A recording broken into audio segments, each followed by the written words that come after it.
그 초대교회 때는 반가운 성도들이 오면 입맞춤으로 인사했대요. 그렇다고 우리 안영수 목사님은 동지거든, 동지. 근데 또 그렇게 했다가 또 사모님들한테 혼나. 그럴 수는 없고, 초대교회 때는 얼마나 그 생존에 대한 갈망이 있었으면 입맞춤을 할 정도로. 입맞춤.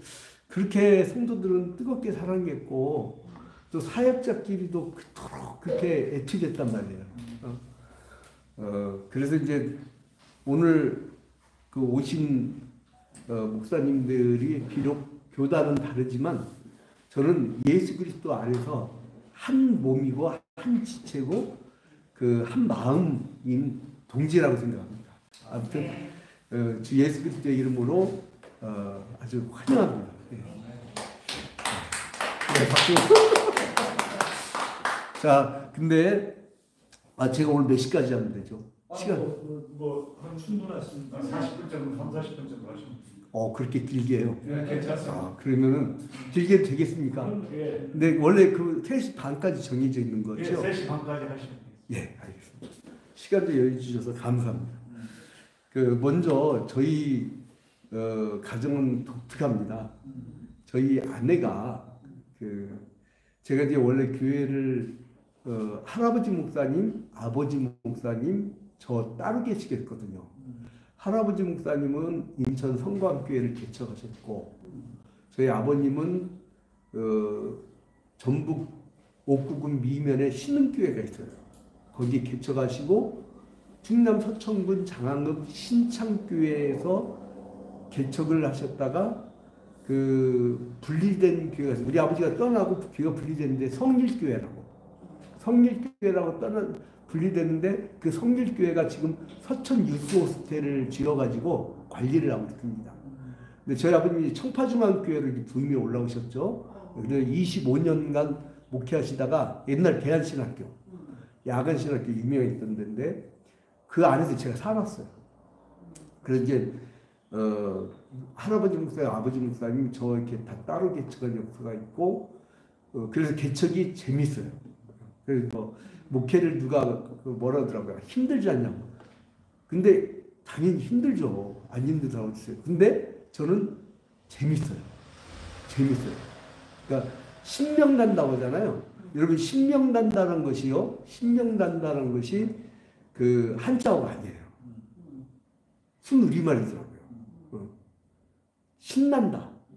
한자 있어요? 없잖아요. 그러니까 신명이 뭐냐면은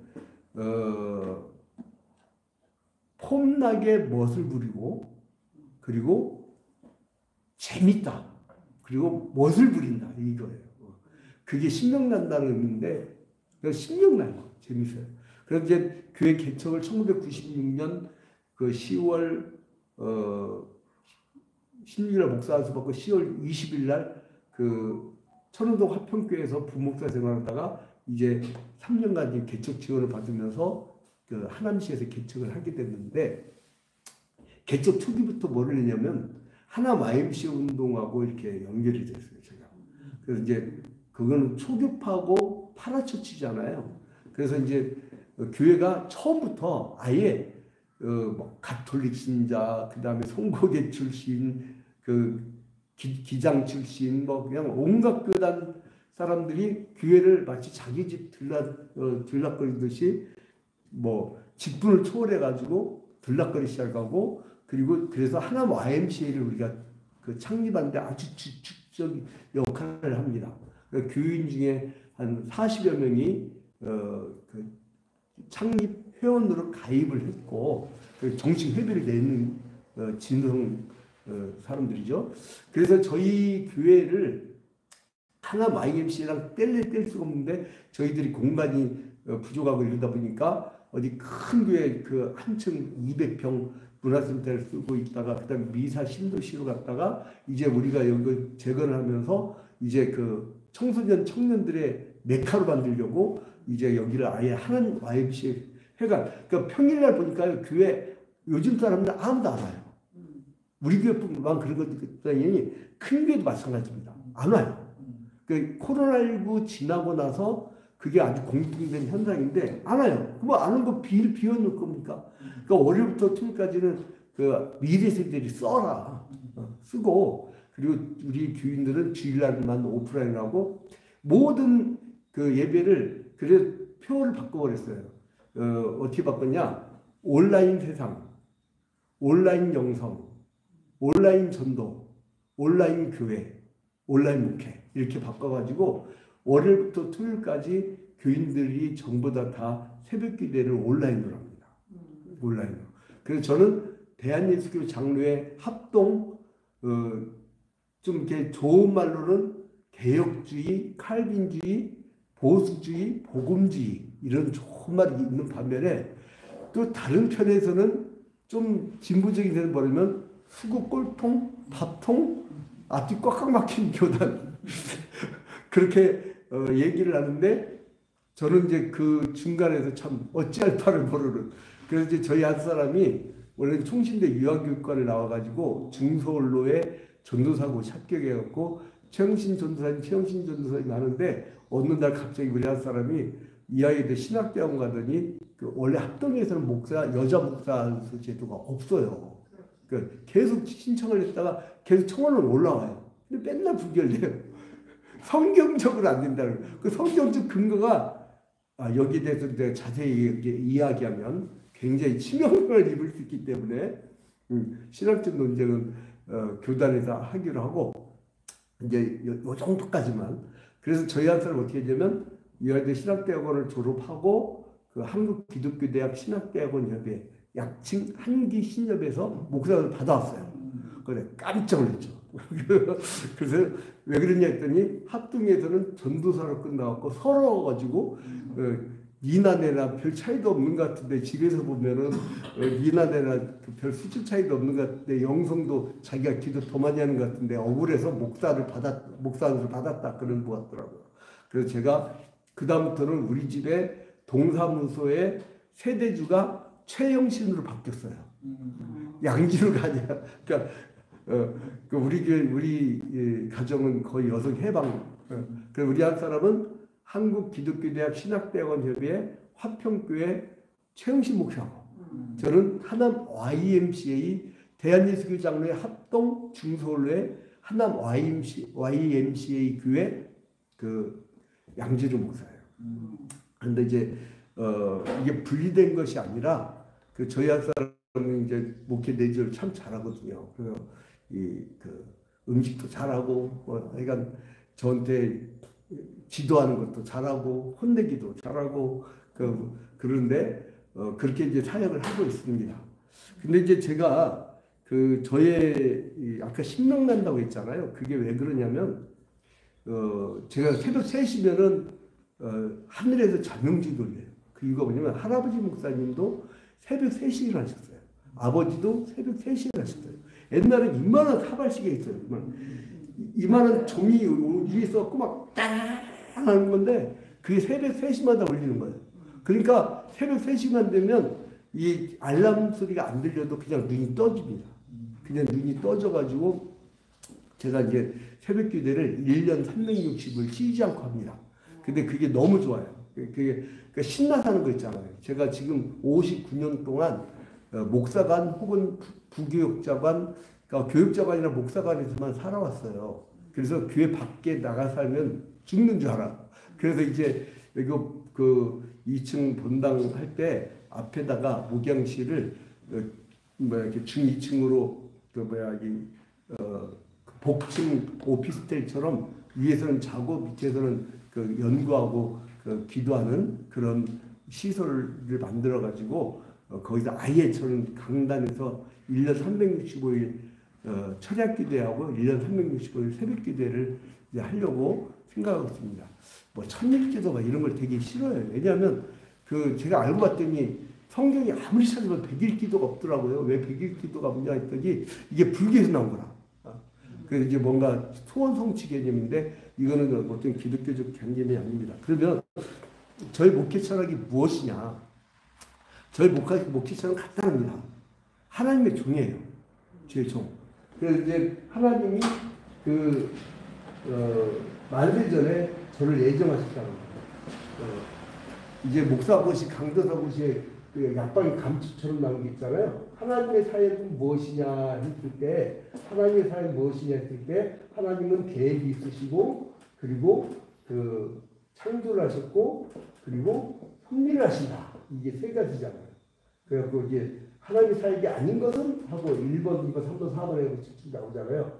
근데 이 계획 가운데 그 하나님이 우주 만물에 대한 건 작정이고, 그 인간에 대한 것은 예정인데, 하나님이 나를 예정하셨다는 거. 이게 굉장히 신나더라고요. 나를 하나님이 미리 선택해 하셨다. 구원해 주시기로. 그러니까 나는 영원한 그 하나님 나라의 백성으로 살게 돼 있는데, 그 아담 할아버지가, 이 아담이라는 이 못된 인간이 사실은 그 부인을 잘못 얻은 거죠. 하나님이 그 재질을 좋게 갖고 남자도 질퍽질퍽된 진흙으로 만들었잖아요. 그 남자들은 이렇게 뭔가 질퍽질퍽합니다. 이게 좀 수준도 떨어지고, 우리 부부살 봐도 제가 진흙으로 만든 거 맞는 것 같아. 근데 여자들은 재질이 좋아. 뼈로 만들었어, 뼈로. 그러니까 재질이 좋아. 근데 여자들은 촉이 빨라가지고요. 나는 우리 아들한테 거짓말 안 합니다. 왜냐면 딱 들어가면요, 당신 어디 갔다가 뭐 하다가 왔지? 그러면요, 거의 정확해. 이 재질이 좋아하고 뼈다 재질하고 촉이 좋아, 촉이. 그 앞에는 거짓말을 할 수가 없어요. 근데 하나님이 이때 아담에게 행위 언약을 맺으셨는데, 그러니까 저는 목회 철학이 뭐냐 그러면은, 저는 하나님과 나 사이에 이 언약을 지키려고 이제 살아간다. 그러니까 이 요약들은 그 행위 언약. 이 행위 언약은 창세기 2장 17절에 선악을 알게 하는 음식을 따먹지 말고 따먹는다는 정령 줄이라고 있잖아요. 근데 이게 아담의 가변성, 따먹을 수 있는 가능성과 따먹지 않을 가능성이 있었는데, 이 인간은 원래 안 따먹었으면 동산 한가운데 생명나무와 그 다음에 선악을 알게 나무 식을과 있을 때 이 생명나무만 중심으로 되면 우리가 영원토록 사는 건데, 그 헬라어로 알파가 첫 글자고, 알파 베타 감마 델타 제타 이오타 카파 람나 미니 크시 막 이렇게 쭉 나가잖아요. 오메가까지. 그래서 시작부터 끝까지라는 개념에서 우리는 영원히 사는 언약이 있었는데, 이 인간이 선악을 알고 있는 시가 그 뭐냐, 하나님처럼 눈이 밝아. 하나님처럼 눈이 밝아.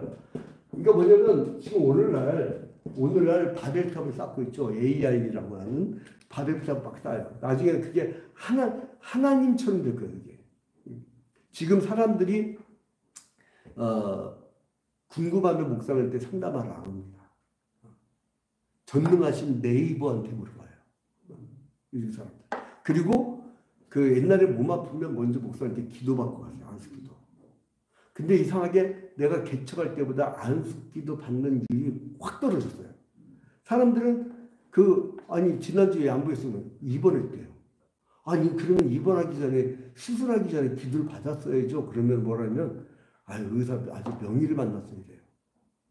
시대가 그런 시대예요. 내가 말기암 환자를 눈물 뿌려가며 기도해갖고 치료를 한 걸 지들도 알아. 이사와 기적이라는 걸 아는데도 그래요. 아는 거죠. 그게 요즘 현대인들이에요. 그러니까 이 행위언약, 이거를 어겼는데 나중에 하나님께서 인간에게 기회를 주잖아요. 그게 은혜언약이잖아요. 은혜언약이 이제는 창세기 3장 15절에서 여자의 후손이 뱀의 머리를 내리칠 것이고, 뱀의 후손이 여자 후손의 그 발꿈치를 볼 것이라. 이것이 언제 실현되냐면 바로 예수 그리스도에 의해서 실현되잖아요. 이 은혜언약이. 그래서 이제 예수께서 오셔서 십자가 달려 죽기 전에 뭐라 하시냐면, 너희가 세우는 새 언약의 피니라. 새 언약. 그래서 우리가 옛 언약을 어겨버려가지고, 옛 언약을 어겨서 하나님께서 새 언약을 선물로 예수 그리스도를 주셔서 우리가 이제 새 언약이 시대가 됐는데, 이게 바로 뭐냐면 이게 구속의 언약이죠. 그래서 이 대표적인 행위 언약, 은혜 언약, 구속의 언약. 이제 이것인데, 그래서 하나님께서는 우리가 행위 언약을 어기면서 하나님 곁을 떠났잖아요. 그러니까 저는 뭐냐면 목회가 뭔가 했더니, 하나님과 죄 때문에 끊어진 관계를 회복하는 거. 그러니까 그거를 예수께서 그 하나님과 인간 사이에 중보자로 오셔갖고 해결을 했었는데 그 예수 그리스도의 십자가의 그 중보의 그 길을 가는 것이 목회가 아닌가. 그래서 이 구약 시대 때는 그 일을 하는 사람들이 선지자였고, 그리고 신약 시대 때는 예수의 제자들이었다는 거죠. 그러니까 중요한 게 뭐냐면 누가 나한테 목회 철학이 무엇이 갖고 오늘 이 주제도요. 사실은 제가 그 정한 것도 아니고 제가 깜짝 놀랐어요. 이렇게 보니까 화평교회 목회 방향과 지역사회 선교 전략. 이거 안영수 목사님이 정해갖고 그냥 올릴 거예요. 근데 이제 다행히도 저보다 선배시니까 나이도 위시고 그리고 글자도 길어요. 우리는 화평교회인데 저쪽은 민통선 화평교회예요. 글자도 많고 뭐든지 그러니까 나이도 많고 글자도 많고 그러니까 제가 따라야죠. 저희가 순종을 잘합니다.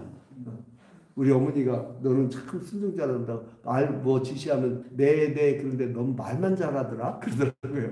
근데 아무튼 기분 나쁘게는 안 하니까 이 어른들한테. 그래서 이제 저는 그 목회 철학이 아주 꽉 짜는 게 뭐냐면 하나님과 인간 사이의 끊겨진 관계를 회복시키는 거. 그래서 구약 시대 때는 선지자의 사명을 내가 지금 감당하고 그리고 예수 그리스도 위에 제자의 삶을 내가 살고 제자의 삶을 전해주고 제자를 키우고 제자를 파송하고 그러면 어떨 때는요 우리 동네 같은 경우는 사람이 없어요. 그러면 사람이 적을 수가 있잖아요. 그러면 초대형 교회는 되기는 많이 틀린 거예요. 하지만은 그 열심히 재생산하고 그런 일을 계속 해나가다가 가는 거죠. 저는 전도서 1장 4절을 볼 때마다 짜릿함을 느낍니다. 뭐라고 나냐면 한 세대는 가고 한 세대는 오되 땅은 여전히 있도다. 오늘날의 문제는 뭐냐면 안 가는 데 문제가 있어요. 한 세대는 가고 한 세대는 오되 그리고 한 세대는 빨리빨리 가지고 은퇴했으면 이제 좀 더 좀 자기의 그 노하우를 후배들은 전수하도록 해야 되는데 이 경력직들이 다 차지하고 있으니까 애들이 일자리가 없는 거예요. 애들이. 한 세대는 가고 한 세대는 오되 땅은 여전히 있다. 그래서 이제 저희 아버님 같은 경우는 뭐라고 하시냐면은 그래서 살 때 화끈하게 살아야 된다. 나는 과로 살아 죽을 거라고. 그러니까 근데 말 조심히 묻게 할 때 민숙이 말대로요. 내가 말한 걸 하나님이 들으시고 그대로 시행하시잖아요. 우리 아버님 68세 때 목회를 얼마나 열정적으로 하셨냐면 주일날 끝나고 월요일 쉬지도 않고 그 재직개미나 다른 게 재직개미나 인도하러 가시고 그리고 당신 교회 그 김장하는데 그걸 막 또 도와도 주시고 옆에서 막 같이 교인들 어울리고 그렇게 해서 하루 월요일 보내고 화요일날 새벽기도 마치고 교회에서 교육자 회의를 진행하다가 주재하다가 쓰러져서 과로사로 돌아가셨어요. 그래서 이제 남들은 그러더라고요. 와가지고 화끈하게 살다 화끈하게 가셨다고. 저도 이제 오래간 이제 저희 아버님 이제 임종 돌아가신 지 추도 20주년인데 남긴 게 뭐냐면 불 살는 삶, 목회는 불 살는 삶.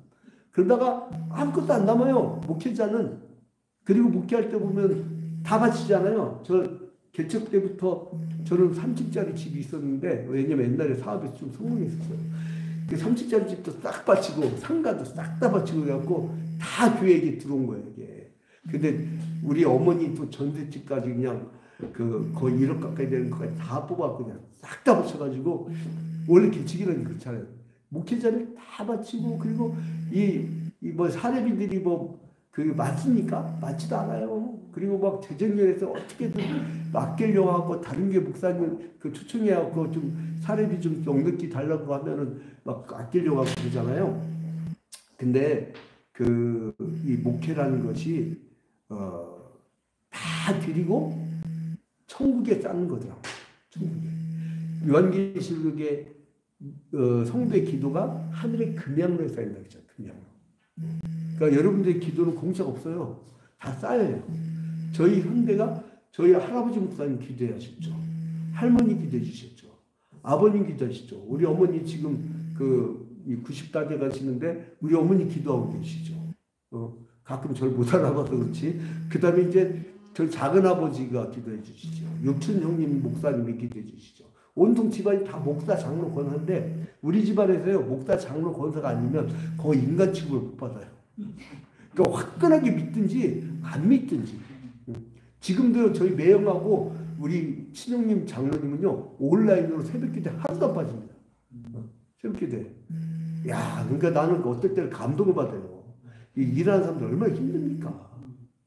근데 막 우리는 온라인 새벽기도회가 뭐 많지도 않아요. 한 50여 명 이렇게 유튜브, 페이스북, 그다음에 줌으로 이렇게 하는데, 근데 저는 그러니까 뭐냐면 목회란 게 뭐냐?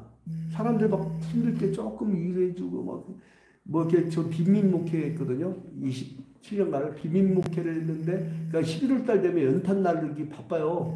그러니까 저희 딸이 뭐라고 하냐면 시집 잘 알아가지고 연탄 배달부가 됐다고. 시집 잘 알아가지고. 그러니까 11월, 12월 되면 이 동네 빈민이라서 살고 저기 왜 콘테이너 박스 사는 사람들 연탄 떼는데 어떻게 해야 돼? 그 연탄 넣어줘야 될 거 아니에요. 그러니까 그 연탄 그냥 그 배달하다 보니까 유명해져가지고 후원이 많이 들어와요. 그래갖고 매년마다 우리 교인들은 막 자기들도 창피하다고 돈 걷자고 하는데 돈 안 걷어도 돼.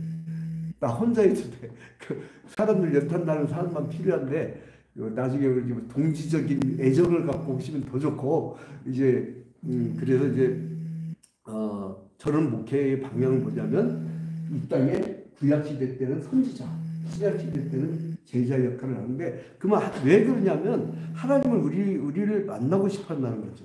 하나님과 우리 사이는 언약을 맺었잖아요. 언약을.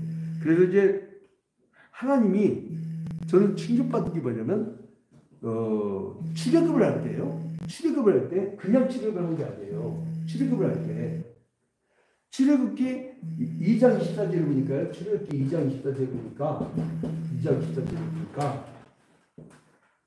충격적인 게 나와요.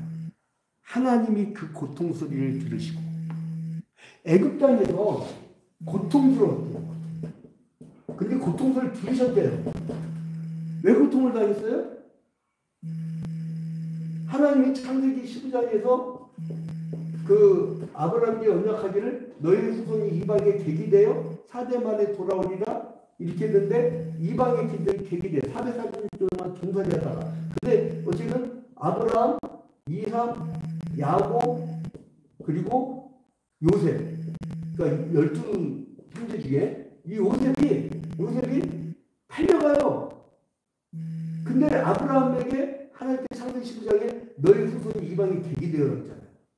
근데 그게 고손자의 객기를 준 거예요. 그러니까 내가 기도해도 나한테 이루어지지 않고 내 아들 때도 이루어지지 않고 고손자 때 이루어질 수도 있는 거예요. 그러니까 기도란 게 내가 꼭 이루어야 이루어지는 게 아니에요. 그 부모님들이죠. 우리 어머니는 우리 아들 목회 성공하게 해주시고 근데 그 내면에 무서운 얘기가 있어요. 그 뭐냐면 성공하게 해주시기는 뭐냐면 돈 많이 벌고 사람 많이 오고 슈퍼마켓 개념 부모님들은 그게 애정이야. 그게 나쁜 건 아닌데 사랑 때문에 그런데 예수님은 그런 정신이 아니었다는 거예요. 십자가 정신이라는 게. 저는 목회 본질주의자입니다. 근데 아무튼 그래서 그래서 이방이 객이 되잖아요. 근데 갔더니 어떻게 종됐던 자가 부인을 그 강간 미수범으로 잡혔는데 당장 처형당하지 않고 왜 살았느냐?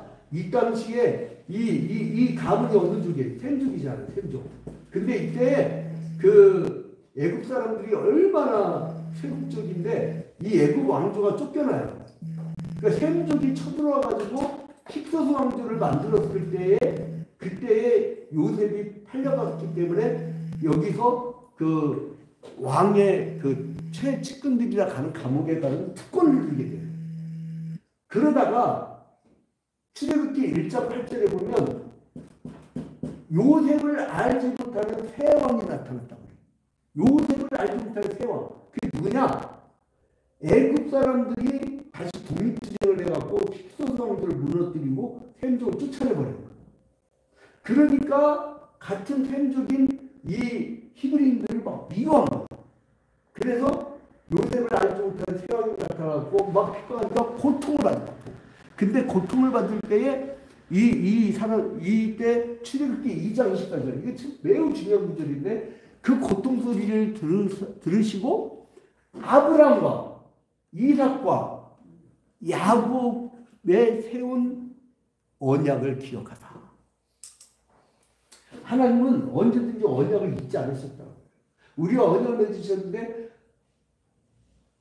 언약을 어긴 쪽은 그걸 아시잖아요. 그 베리트 개념, 카라트 베리트, 그 카라트 베리트, 이 베리트 개념이 그거잖아요. 이 언약. 그러니까 뭐냐면 짐승이 가운데 투막을 딱 자르잖아요. 그럼 짐승이 가운데 투막을 함무라비 법제로 뭐라고 나오냐면 언약을 맺을 때 부족한 언약을 맺을 때 가운데 투막을 자르는데 그 가운데 투막을 자르면 거기가 뭐가 나면 피가 나 피가. 그 뭐냐면 가운데 투막을 자른다는 건 죽음밖에 없어요. 언약을 어긴 쪽은 죽음밖에 없다. 죽음밖에 없는데 거기에 뭐가 나와요? 자르면 피가 나. 보상할 때는 피밖에 없다. 그러니까 하나님은 우리 사람 언약을 맺었는데 인간이 어겼어. 근데 인간이 언약을 어겼기 때문에 우리 다 죽어야 돼요. 가운데투가 잘려지고 피를 흘리고 끝나야 돼 사실은. 그게 행위언약인데 그런데 하나님이 아브라함과 창세기 19장의 언약을 맺을 때 그 가운데투막을 인간이 지나지 않고 하나님이 지나가요. 그건 뭐냐면 언약을 이들이 어겨도 이건 내가 죽겠다. 그래서 그 슬픈 언약이에요. 그래서 하나님이 직접 내려오셔서 인간이 되어서 짐승의 가운데 막 잘리듯이 살점이 찢겨지고 그리고 피를 흘리시고 그러니까 그 피라는 하나님의 러브레터 너무나 뜨거운 짝사랑 막 너무나 사랑하니까 몸까지 다 내어지고 피까지 흘려지는 그 얼마나 값어치 있는 그 은혜입니까? 그 은혜만 생각하면 난 매일같이 막 아침에 탁 태양 뜨면 나의 생명을 주시고 그 언약을 실현해야 된다고 그 언약을 지켜야 된다고 또 언약이 신실하니까 하나님을 생각할 때마다 얼마나 감사가 넘칠지 몰라요. 그런데 이렇게 아브라함과 이삭과 야곱과 세운 언약을 기억하사 그 고통 소리를 들으시고 이제 하나님께서 언약대로 해방을 시키기로 작정을 하신 거예요. 그래서 이제 하나님께서는 이제 이 나중에는 임마누엘이라는 거예요. 그러니까 가브리엘 천사가 그러잖아요. 이름을 임마누엘이라 하리라. 그러니까 하나님은 항상 함께하고 싶었어요. 너희는 내 백성이 되고 나는 너희 하나님이 되리라고 하는 그 언약을 맺으려고 하나님께서 이제 언약을 맺었는데 그래서 뭐냐면 하나님께서 이제 구약의 약속대로 하나님은 주제를 늘 하나로 했어요. 주제를. 그게 뭐냐면 창세기 17장 7절에 보니까 너와 내 후손의 하나님이 되는 이렇게 얘기가 나와요. 그러니까 하나님이 너의 후손과 내가 계속 흩어지지 않고 계속 내 백성을 삼으리라 이렇게 얘기했는데 이제 그 출애굽할 때도 출애굽기 6장 6절부터 7절에 보면 너희로 내 백성을 삼고 나는 너희 하나님이 되리라. 그러니까 출애굽할 때도 하나님은 임마누엘을 항상 생각하신 거예요.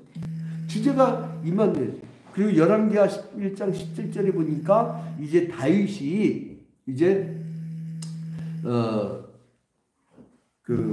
다윗 시대 때 열왕기하 11장 17절에 보니까 여호야다가 왕과 백성으로 여호와 언약을 세워 여호와의 백성이 되게 하고 왕과 백성 사이에도 언약을 세우게 하는. 그러니까 하나님은 늘 내가 너의 하나님 되고 너희는 내 백성이 될지라.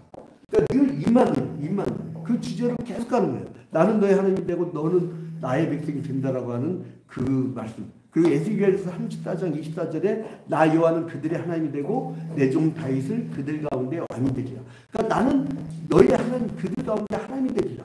또 이제 스가랴 2장 11절에 보니까 이제 그날에 그들은 내 백성이 될 것이요 나는 너희 가운데 거하리라. 이렇게 얘기하는 주제는 하나입니다. 그래서 저는 이런 목회 철학을 바탕으로 해가지고 제가 목회 철학을 바탕으로 해가지고 하나님이 나를 택하셨다. 나를 부르셨다. 그래서 소명, 부르셨다는 소명. 그 소명 의식이 너무나 분명합니다. 그래서 저는 목회를 왜 하느냐 살려고. 저희 아버지 목사님이요. 1960년대 초반에 그 신학교를 50년대 말이겠다. 그 할아버지 목사님이 서울에 했어요. 내 아들을 주의 종이 되게 하겠나이다. 근데 아버지가 육사 합격증을 받아놓고 거기로 가려던 거예요. 근데 딱 합격증을 받는 순간 입에서 피가 나오는 거예요. 그 당시에 결핵이 굉장히 진짜 못 먹고 살았으니까. 근데 막 피를 토하고 거의 다 죽어가고 얼굴이 창백해지고. 그 할아버지 목사님이 아주 냉혹하죠. 소원을 어기니까 너 죽이는 거다. 너 빨리 목사 안 되면 하나님 데려간다. 와, 그러니까 영적인, 옛날에는 영적인 그 영역들이 대단했던 거예요. 그러니까 할아버지 목사님 그렇게 말씀하시니까 아버지 목사님이 산에 올라가고 엉엉 울면서 회개 기도하면서 주님 내가 주의 종이 되겠나이다. 딱 약속했는데 일주일에 낫더래요. 피가 안 나오더래요. 그리고 아버지 목사님이 저한테 뭐라 하냐면 진우야 나는 왜 목회해 왔냐면 살라고 목회하셨는데 결국 또 가셨어. 근데 그러니까 막 그런 어떤 말을 해주셨다고. 그 다음에 하나님이 우리와 관계를 다시 찾으려고. 이게 평화의 언약 아닙니까? 스가랴에서 나오듯이 평화의 언약. 그 평화를 맺으려고.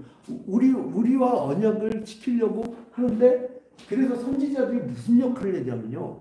선지자들은 완전히 제야인사들이었어요. 여러분 선지자들이 권력 잡은 거 봤어요? 선지자들이 자기 집 호의호식 한 거 봤어요? 선지자들이 자기의 전을 크게 갖고선 거기서 들어오는 성전세 받고 사는 거 봤어요? 이 사람들은 막강한 파워와 엄청난 영역을 갖고 있었음에도 불구하고 엘리야는 여러분 하늘 불 떨어지게 하는 기도를 하는 사람이에요. 여기 혹시 불 떨어지게 한 안영성 목사님 기도하다가 민통사에 불 내려주시옵소서. 불 내리던가요? 나는 솔직히 말해서 아무리 기도해도 불이 안 내려. 불이 내려왔는데 잘못 내려가고 교회당에 홀라당 다 붙어버렸어요. 2017년도에. 아무리 기도 불이 안 내려요.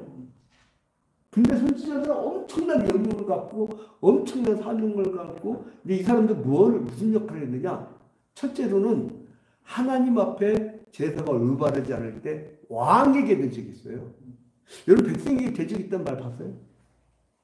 미가서 3장 한번 봐봐요. 미가서 3장 한번 보면 주정들아 치기자들아 너에게 화가 있을진저 너희가 나의 백성을 그 뼈를 꺾어 냄비에 삶아서 먹는 자들아 너에게 화 있을진저. 주정과 치기자들 그리고 그 지도자들을 욕했다고요. 왜 그러냐면 착취하는 거는 백성이 착취하는 게 아니에요. 가진 자가 착취해요. 그래서 선지자들은 항상 약자 편, 강한 자의 편이었어요. 항상.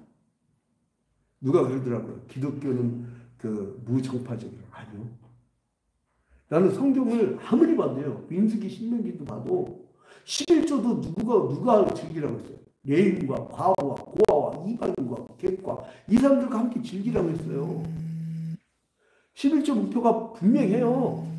돈 쌓는 거 아니에요. 그들에게 돌려주는 거예요. 11조라고. 항상 하나님은 가난한 자의 편이다. 굉장히 당파적이었어요. 하나님. 연약하고 가난하고. 그러니까 우리는 이 선지자의 삶. 그러니까 이 예수 그리스도께서도 이 구약 시대의 선지자와 왕과 제사장의 모든 집을 함께 가셨잖아요. 그러니까 제자들은 사명이 더 많아. 제자들은 예수 그리스도께서 맡겨주신 왕과 제사장과 선지자의 상직을 이어서 수행해 나가야 되잖아요. 그리고 주님께서 너에게 마련할 집을 내가 마련하러 간다고 했잖아요. 그러니까 여러분 목회자들 정말 필요하게 전문 용어로 쪽팔리지 않게 좀 삽시다. 그거 막 그냥 보상을 500억 준다고 했는데 그냥 80억 준다고 했는데 그 500억 받겠다고 그냥 버티고 그냥 그리고 목사가 나타나면 장로가 나타나면 좀 덜 신기한데 자기는 500억 벌어도요 한국교회는요 5조 원을 날리는 거예요. 그게. 그래서 이 한석권 선생의 수준이 가서 미용모라고 이 사람이 제가 1990년대에 한국 한국에서 세계 철학자 대회를 했는데 한국 철학자 중에 딱 한 사람 있어요. 그게 기독교 철학자인데 누구냐면 다섯 위험으로. 이때 제가 철학자에 가갖고 제가 이제 기독교 철학을 전공했으니까 철학을 위해서 그때 참여를 했는데 이 사람이 뭐라고 하냐면은 이영모 선생이 니들이 주라야 살 것 같지 않냐. 주라야. 주라야 살 것 같지 않냐. 아니다. 거주주자 교회당이 있고 아파트 큰 거 있고 먹고 잘 먹고 잘 살고 이런 주. 혹시 이렇게 집 큰 데 사시는 분 있나요? 근데 이게 이 폼들을 보니까 굉장히 한기신협은 좀 지성적인 냄새가 나요. 지금 이 가방끈도 길고 좀 이렇게 합동하고 좀 많이 달라요. 좀 이렇게 지성적이고 좀 뭔가 많이 있는 것 같아요. 근데 보니까 안 목사님 친척들은 꽤나 잘 살더만. 근데 이제 여러분 이게 주라야 살 것 같지 않냐? 근데 이게 아니다 이거예요. 주라야 살 것 같지만 무주라야 산다. 내가 이 말 듣고 전율을 했어요. 철학자들 때 이 발표를 하는데 발표자가 이 발표를 하는데 이건 완전 복음이에요. 세상 사람들은 주라야 할 것 같다고 바벨탑도 쌓고 그리고 이제 뭐 선악을 알게 남으신 거 보니까 보암직도 하고 먹음직도 한 탐욕 떠버리잖아요.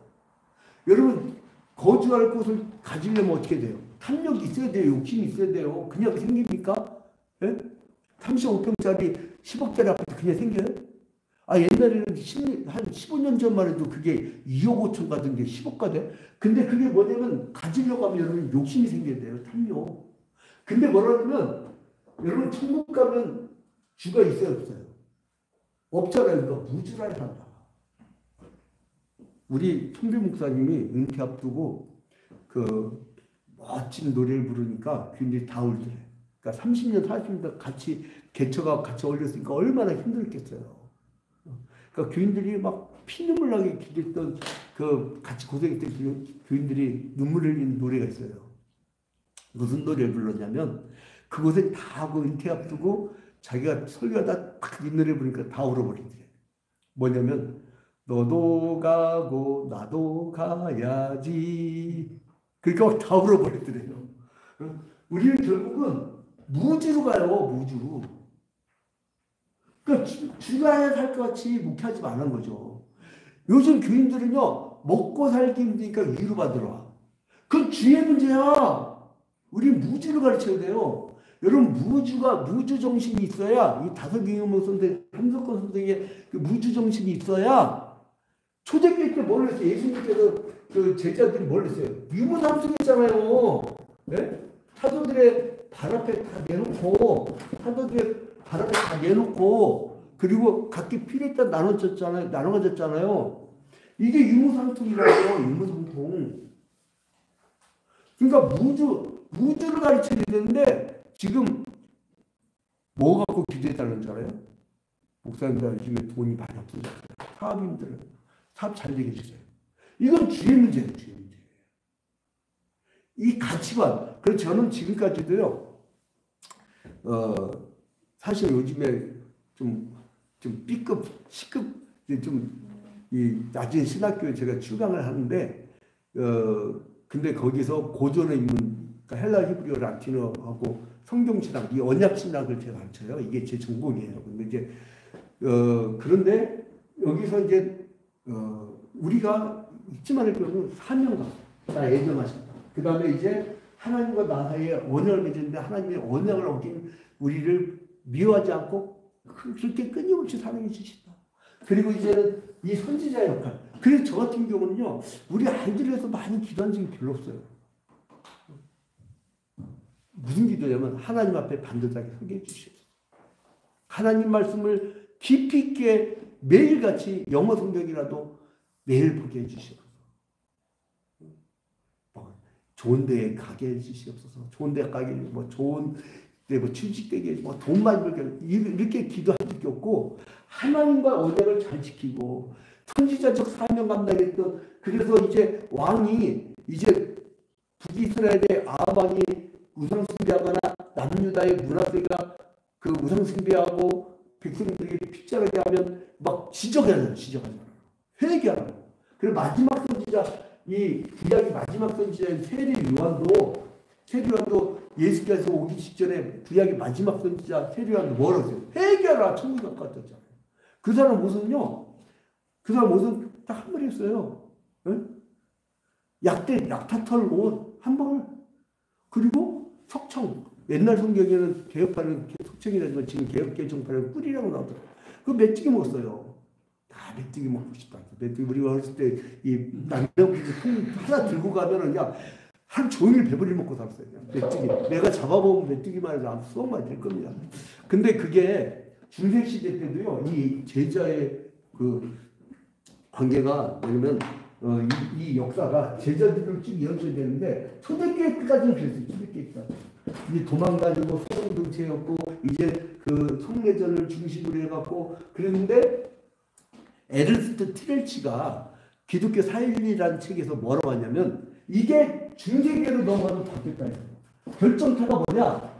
로마의 교회가 공인을 해주고 국교화를 시키면서 그 다음부터 교회가 소형화에서 대형화로 바뀌고 제자 운동에서 예수 제자 운동에서 이제는 개국 운동으로 바뀌고 개국 상승 그리고 이제는 그 빈곤한 공동체에서 이제 부유한 공동체로 그래서 황제 곁으로 가려고 해서 교회의 황제였고 교황이라고 불렀잖아요. 그래서 이때부터 완전히 바뀌어버린 거예요. 그래서 중세 로마 가톨릭 교회의 범죄에 대해서 우리가 종교개혁을 해서 나온 것이 우리 개혁교회잖아요. 근데 이제 그래서 언약을 계속 어겼던 세기가 선지자가 외쳤다고요. 선지자가. 나라에서 여러분 나는 그 일제 이 귀신들을 불러들인 게요. 고종황제가 문열을 데리고 다녔다는 거예요. 문열을 데려가면서 좀 이렇게 지혜로운 유교 학자들과 의논한 게 아니라 그 문열한테 물었다는 거예요. 문열한테. 그러면 이 무당들이 합리적으로 생각합니까? 야 저기에 용대가리 같으니까 저기다가 저 건물로 이사 가라 뭐 이러면 그렇게 하는 거예요. 그 나라꾼이 뭐가 돼 여기가 귀신판이 되지. 그러니까 귀신은 귀신을 좋아해. 그래갖고 완전 귀신 일본 천황 그 귀신 신사가 여러분 일본 관광 갈 때 요즘에 신사들로 지금 3분 남았습니다. 3분 만에 딱 끝낼게요. 그래서 이제 우리가 할 사명이 너무나 많다는 거예요. 선지자 전통, 제자 전통, 그리고 이때 이 중세 로마 가톨릭 교회 가운데서도 프란체스코라고요. 이 사람은 수도운동 운동하면서 닭발 수도운동, 머리 다 깎고 들어가 버리잖아요. 수도원에. 우리는 신앙시키겠다. 그래서 그런 프란체스코가 나중에 죽었는데요. 죽고 나서요. 유품을 정리할 때 없어요. 다 낡아진 옷 한 번. 그리고 보다 떨어진 성경. 여러분 이게 목회자 아니에요? 근데 나보다 조금 어릴 수도 있겠다. 근데 이제 목사님들이 다 나보다 좀 이렇게 더 이분들이라 이거 건방던 거 아닌가. 근데 아무튼 우리 안현석 목사님이 나한테 주제를 그렇게 줬어요. 그래서 네가 목회 방향하고 선교 전략이 뭐냐라고 이렇게 이걸 줬는데 어떻게 해? 네? 그래서 목회 방향과 지역사회 선교 전략. 그래서 저는 이런 정신을 가지고 지금도 역사적 사명으로 선지자들처럼 어떤 그 조국과 민족 그리고 그 사회 시대의 그 어떤 죄악상에 대해서 회개를 촉구하고 그 사람들을 하나님 곁으로 언약을 지키는 백성으로 끌어들이는 그리고 제자들처럼 이제 또 제자를 만드는 확대제 생산의 그 사명 그걸 끊임없이 감당하다가 주님이 어느 날 갑자기 부를 거예요. 제가 볼 때는 또 저도 우리 고 양영주 목사님 투가 될 가능성이 많아요. 진짜 이게 사역이 여러분들 제 사역을 보면 전방위적이고 하나 YMCA 이사장도 해고 지역에서 실업극복 국민운동본부 한원광주운동본부 그 공동대표다 공부방다 별짓을 다 해서 저보니까 수백 가지를 했더만 목회하면서 그러니까 그게 이제는 우리 교인들 많게 하고 돈 많이 벌고 뭐 얘들 유학 보내고 편하게 지내는 그런 어떤 성공 지상주의가 아니라 선지자와 제자의 삶을 감당하고 프란체스코 같이 이 거대 자본을 거부하면서 이제 낮은 데로 가고 순수하게. 그래서 제가 사실은 사람들이 엄청 바쁜잖아요. 죄송하지만 제가 하루에서 사회 가는 게 그렇게 많지 않아요. 딱 8시간인데 나머지 다 뭐하냐? 기도하고 연구입니다. 전 거의 책상머리에 앉아있어요. 그래서 사실 시간이 많아요. 근데 사람들이 바쁘게 봐. 근데 왜 그러냐면 요령이 하나 있어요. 뭐냐면 전체 모이는 자리는 안 빠져요. 총회라든가 노회라든가 무슨 행사가 있거나 사람들이 뭐 YMCA 뭐 총회를 한다든가 전체를 다 하는데 안 빠져. 왜냐하면 내가 그 사람들 일일이 다 찾아가려면 내 시간이 없어요. 그때 다 모였을 때 한 사람 한 사람을 막 그냥 마치 1년 동안 만나는 것처럼 적극적으로 안 봐도 가만히 있으려고 내가 못 써먹해. 그 사람들하고 철삭되니까 우리 같은 제발 어디가 철삭되지 말라고 하는데 철삭 안 되면 내가 입을 벌리자면 돌들이 소리 지른다고. 그래서 저는 이렇게 이 모양으로 살다가 주님 부르시면 갈 텐데 전도서 1장 4절 말씀대로 한 세대는 가고 한 세대는 오되 땅은 여전히 있도다. 저는 갈 때까지 하여간 선지자 제자 그리던 프란체스코의 길을 가려고 합니다. 이상입니다. 감사합니다.